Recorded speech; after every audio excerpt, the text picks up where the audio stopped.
you look at the ground, you'll see a lot of quartz debitage, chippage. This is the kind of stuff we would see from Native American stone tool manufacturing. So they would take a block of quartz. Quartz was the white colored rock, is very local to here, and it's a very hard rock. What you want is a hard rock to make a stone tool, as opposed to soft rock. Granite is relatively soft. You hit granite with a hammer stone and it kind of crushes. You could shape it so you can make an axe or a bowl or something, but if you want a sharp tool like an arrow point or a knife, you want to select hard material, and quartz is one of those. It's actually pretty close to diamonds in terms of its hardness, but they would have a block of this, and then you would start chipping away with another stone they call a hammer stone. You use it like a hammer, but you start chipping away, and the debris starts falling around.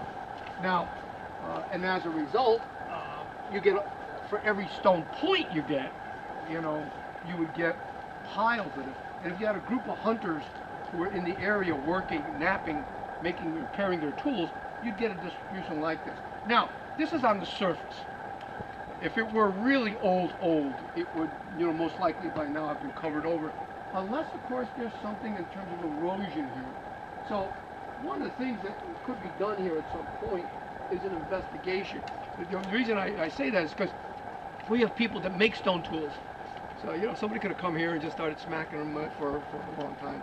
But it's a great demonstration of what, a site would look like. Also, when we look for native sites, we always look for a body of water nearby, because they need fresh water, and usually high land. And what they're also looking for is well-drained soils. You want to be near the wetland, but you want, think of a Boy Scout or Girl Scout camp.